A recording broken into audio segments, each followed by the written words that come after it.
welcome back to my channel. My name's Mary if you're new here, and I post 2 videos every single week on Sundays and Thursdays. Today's video is going to be my mid-year book freakout tag. I think that's what it's called. I've seen a lot of booktubers do this. It seemed really fun, so I thought I would go ahead and do it. I think it's a tag that's been around for a while and people do like every year. So obviously this is my first year doing it. This is my first year having a channel. I started my channel in April of this year. And I haven't actually read, I have my stats over here. I haven't read that many books so far this year. I mean, it's a lot for me, but I don't think it's a lot for most other people.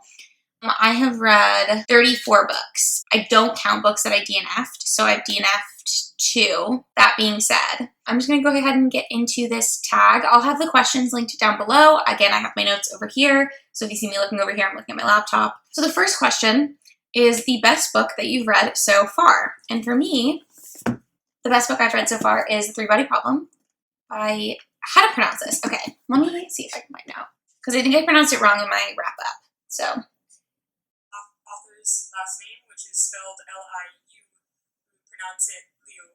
So you say both the I and the U. X sounds kind of like S-H, it's like a sh. And then C sounds like T-S. So for the author's given name, you get Cixin. I just watched a clip on how to pronounce his last name, or his name, so it's supposed to be Cixin Liu. Cixin Liu. It shouldn't be that hard.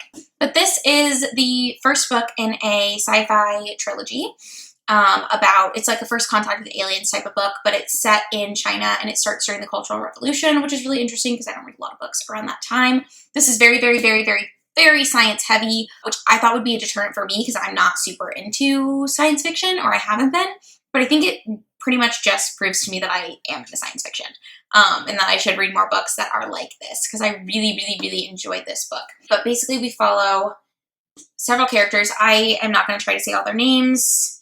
They are listed in the front with their families and who they are, which is very helpful because you can look back through that throughout the book while you're reading it to figure out who everybody is. I listened to this partially as an audiobook with the physical book, and then I also just read it at some points. But this follows our main character, who is a physicist of some sort. He does nanometrics. I don't really know that much about physics, but that is his section of physics, and he is being contacted by a group of UN officers, and this is present day, by the way, sorry.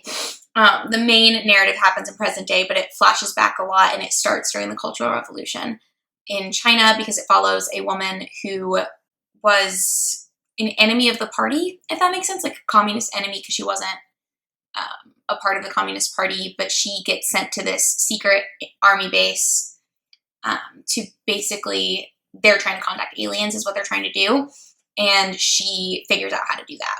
So in the present day, weird science things are happening, and this group of, it's like a collective of UN officers, there's CIA members, and then there's members of China's police force and stuff like that, and they are contacting scientists because prominent scientists are committing suicide and leaving really cryptic notes behind.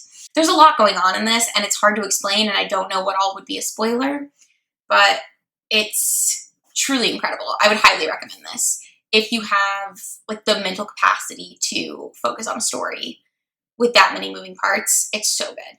The next question is the best sequel you've read so far. So I've actually only read one book in a series that was not the first book in that series, and that is The Amber Spyglass by Philip Pullman. This is actually the 3rd book in His Dark Materials series, and it's the final book. It's a trilogy. And in this, we are following Lyra, who is a girl from a universe where it's like a polar fantasy, but it's set in Oxford, and then they go north. The first one is called The Golden Compass, and there's warrior bears and all sorts of magical things happening, but Lyra lives in Oxford, and there's these children being kidnapped, and in this world, everybody has what's called a demon, and it's a small animal that is always attached to you. It's like your soul is out of your body inside of the body of this animal, which is really, really interesting, and this is the 3rd book in the series, so I won't tell you really what's happening except for that it's following Lyra and then some of the friends she's met along the way, and they're wrapping up this story, and it's all building up to this giant war. So that's pretty much what's going on in this. The world building in these, I think, is incredible. It's like a classic children's fantasy series. I read it when I was a kid, and then I read it again, obviously. I started it last year and finished it up this year. But I would highly recommend those. If you haven't read them yet, they're so, so good. Question number 3 is a new release that you haven't read yet, but you want to. For me, that's going to have to be The Court of Miracles by Kester Grant. Yes, Kester Grant. Which, if you don't know, The Court of Miracles is a Les Mis retelling. I think it follows Eponine, she has to escape to an underground, like, not gang, that's the wrong word. Let me look it up. Yeah, it's a guild. So Eponine has escaped to the Thieves Guild, and she's like a cat burglar now. And she's like trying to sell Cassette into a guild to trade her for Eponine's sister, who has been basically sold into prostitution. So she's trying to like make a switch. And that's all I really know about it. I'm really excited to read that. I've heard good things about it. It sounds really interesting to me. Okay. I also kind of want to read The Ballad of Songbirds. What is that called? The President Snow story by Suzanne Collins. I read the Hunger Games books when I was in high school, and I liked them at the time, but I haven't really looked back at them. I would like to read that just for like catharsis, but I haven't heard that great of things about it, so it's not like high up on my list. But Court of Miracles is definitely up there on books that I would like to get to, hopefully. Question 4 is, what is your most anticipated release for the second half of the year? Mine is Midnight Sun, which if you've been following along with my channel for a while, you probably know. It's the new Twilight book that's coming out that Stephenie Meyer has been teasing for 15 years? 12 years? Since 2008 or 2012? For a while. A long, long, long, long, long time. And it's Twilight told from Edward's perspective. So she released Life and Death, which I read recently, and I gave my thoughts in a vlog that will be up on this channel this month or at the beginning of August at the latest. But it's my Twilight rereading vlog. But people thought Life and Death was going to be Midnight Sun because she announced that she was releasing something. I think this was 2015, and it was like a Twilight retelling. So we were all like, oh my god, it's going to be Midnight Sun. And no, Life and Death is Twilight if Edward was Edith, a girl vampire, and Bella was Beau, a boy vampire. And I'm not going to say, or a boy human. I'm not going to say anything else about it because you'll see my thoughts in that vlog if you care. But anyways, but yeah, I really want to read Midnight Sun. And also The Invisible Life of Addie LaRue by V.E. Schwab. I've never read anything by Victoria Schwab, but it sounds really interesting. It's about a girl who makes a deal with the devil so she can live forever, and then the like twist to her deal, I guess, is that no one will remember her. So that's all I know about it, but I'm really interested in reading that when it comes out. Question 5 is, what is your biggest disappointment? Mine is Brother in Ice by Alicia Koff. This I was so excited for. It's a lot of awards. It's like it's a novel that's like a hybrid with, it's got pictures of polar exploration, and there's like research notes and travelogues. Yeah, pictures like this of like a glacier, obviously coming through mountains, but pictures. And it follows this artist who is obsessed with polar exploration, and she is like in her 30s. And I just found this really hard to, obviously it won the English Pen Award, which is why I had such high hopes for it.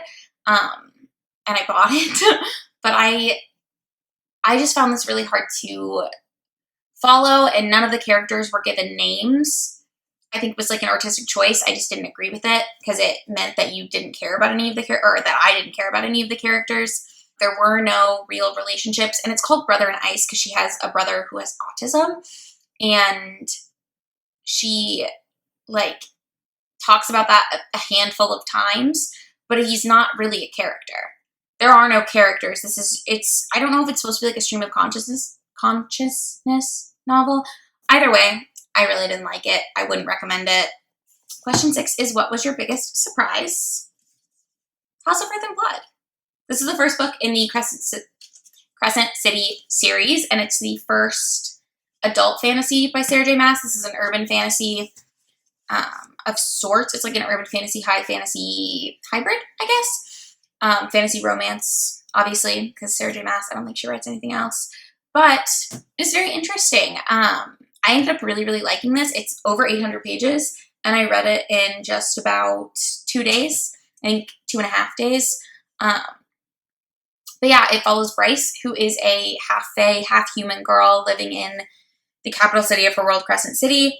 And she, at the beginning of this book, is friends with her best friend Danica, and Danica is a wolf shifter. And Danica's whole wolf pack gets murdered by what they think are demons from hell. And then it flashes forward years later, and these similar murders are happening again. I think it's like 2 years later. So Bryce gets hired by the archangel, whose name I can't remember right now, but she gets hired to work with a fallen angel, Hunt, to sort of solve these murders. And it's because she works somewhere where she like studies relics. So her expertise in that is supposed to help with this search. And obviously she and Hunt have like it's not really hate to love. It's like a business relationship to like love. And she's like annoyed that he's there. I don't know. But I really liked it a lot. And now I want to read like ACOTAR and stuff. Which, will I? I don't know. But anyways, weird thing that I never thought I would like. But here I am. 7 is your new favorite author, or your favorite new author. So it can either be new to you or a debut novel. And for this, I picked Emily X.R. Pan. I read The Astonishing Color of After in March or April of this year. I know it came out in like 2018. And she has another book coming out in 2021, which I'm really excited to read. But that was her debut novel, and it's about she's half Taiwanese. Her mother was Taiwanese, and her dad's white. And her mom killed herself. And so it's basically following a few different timelines. So it's following like the timeline of her and her best friend, who's a boy, who she starts to develop feelings for. And then her mom commits suicide. And then she thinks that her mother has turned into a bird, or her mother did turn into a bird that she keeps seeing. And she convinces her father to let her go meet her mom's family, who she's never met, in Taiwan. And she doesn't speak Chinese or Taiwanese, so she can't communicate with them. But it's just so good. It was so good. I loved it so much. And it's just about like loss and longing for someone. And I don't know, she never met this side of her family, so she always wondered, and her mom never wanted to talk about it. And it's like healing from family strife and like the deep wounds that arguments and rifts in families can cause generations later that you don't even realize. Which I don't know if other people can relate to stuff like that, but like I definitely can. So I thought it was very moving in that sense. I loved it. I'm really excited to see. I don't think she's even titled what she's coming out with next, and I don't care because I will read anything that she puts out now. But yes, Emily X.R. Pan for sure. Question 8 is who is your newest fictional crush? I don't really get fictional crushes at this point in my life. I definitely used to. I have people that I'm like relationships that I still get like really excited about. Like I was really excited about Bryce and Hunt in this. But other than that, that's just not something that I do. Anyways, if you do, that's totally fine. That's not how my reading experience really works. A book that made you cry. I have a few for this. 11/22/63 by Stephen King made me cry. I listened to that as an audiobook, and there's a part of it where it's at the very beginning, so it's not a spoiler, but Jake Epping is a teacher in Maine, and he teaches night classes for adults who are wanting to get their GED. The janitor at the school that he teaches at normally during the day is in his night class, and he writes a story about his family getting murdered in front of him. And the narrator reads the story, obviously, and I didn't cry the first time it happened, but one of the first things Jake tries to do when he goes back in time, if you don't know, 11/22/63 is about an English teacher in Maine going back in time to stop the assassination of John F. Kennedy in Dallas in 1963, on November 22nd, 1963. That's why it's called that. But when he finds the portal to go back in time, one of the first things he does, he wants to do a test run to see what changes. And so he goes back to Derry, Maine, where, I can't remember his name, where the janitor said that story took place, and tries to stop his dad from killing his family. And the narrator describes him watching it. And the reason it made me cry is because the narrator starts crying. And I don't know if that was acting or what, but I cried. It really got to me. I also cried in On Earth We're Briefly Gorgeous. What made me cry is they're talking about like this Vietnamese tradition of eating the brain of a monkey while it's still alive. And the author is doing something really beautiful and like comparing that to like the barbarity of that almost to how he felt as a young gay boy, kind of. I don't really remember exactly how it worked, but boy did I cry. That made me cry a lot. And then I also cried in Anything Could Happen by Will Walton, inexplicably. Nothing really sad happens in this. This is about a main character who's gay, who discovers he's gay because he has a crush on his straight friend. So, like, that's definitely sad and something to feel for, but, like, I think I was just having a moment. I cry a lot in books, to be honest. A book that made you happy. So, for this, I would say Ivy Aberdeen's Letter to the World made me happy. I read that for Detectathon, so I just finished it. I listened to that as an audiobook as well. But it's about this young girl whose house gets destroyed by a tornado, and in the scuffle afterwards, she loses her journal. And in the journal, she has drawn pictures of girls holding hands, and she's not ready to tell anybody that she thinks, she doesn't even really know if she's gay or not, or like why she feels this way. And it's just this like beautiful story of this girl learning to accept herself, kind of. And like, there's a lesbian adult woman in her life that she's able to sort of like talk through things with. And it just made me like warm inside, I guess. Made me happy. And I'm just happy that a book like that exists. Question 12, favorite book to film adaptation that you've seen this year? So for me, probably Catch-22. I have a video on Catch-22 that I can link in the up there and down there. Catch-22 is Joseph Heller's classic war novel about World War I or World War II. I don't remember which World War now. It's been a while since I've read it or seen it. But it's just about like the trauma of war. And Hulu did a miniseries on it. So I guess it's not really a film adaptation, but so good. Highly recommend. If you haven't seen it, I would really recommend watching it. I liked the book a lot, but I think I liked the show better than the book. So if that means anything to you, which it might not, but I really loved it. Question 13 is what is your favorite video that you've done this year? I like to film my TBR videos. Those are my favorite videos to do. So any of those really, because I have my TBR game, Sorry. It's very fun. The most beautiful book that you've bought or received this year? I think I would have to say House of Earth and Blood, which has like a coffee stain on it, so just pretend like that didn't happen. But just because I like the insides of it, I think the art is really pretty. And I buy most of my books used. Like, I buy a lot of my stuff secondhand. A lot of it from, like, Goodwill and half-price books. Like this. So that comes to me all busted.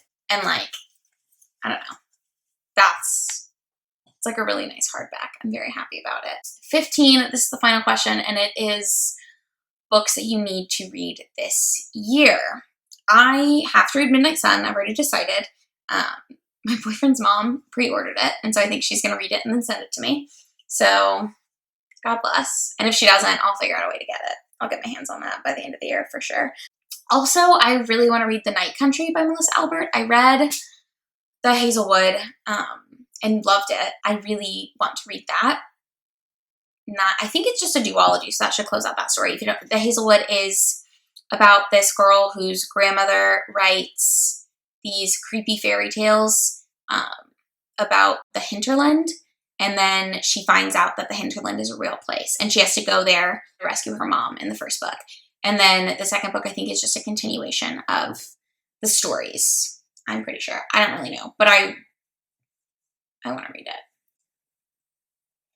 And because I've started so many series, I would just want to finish some. Also, I probably won't get to it. But I've been meaning to read Game of Thrones for forever. This is Matt's. I haven't read the books. I haven't seen the show. I've never really had any desire to, and then Matt bought the first couple of books from Half Price Books a while ago. Like, probably almost, well, I guess like a year and a half ago now. But, I don't know. Will I get to it? Probably not. Have I thought about it a lot? No. But I do kind of want to read it. I don't know. We'll see. We'll see. But yeah, those are the 15 questions for this tag. If you haven't already done this video and you want to, please do, and link yours down below. If you've already done it, please link it down below because I would love to watch it. I hope you enjoyed this video. If you did, give it a like. If you want to see more videos from me, you can go ahead and subscribe down below. You can hit the bell icon to be notified of every time I post. But that's it for me today, guys, and I will see you on Thursday. Bye.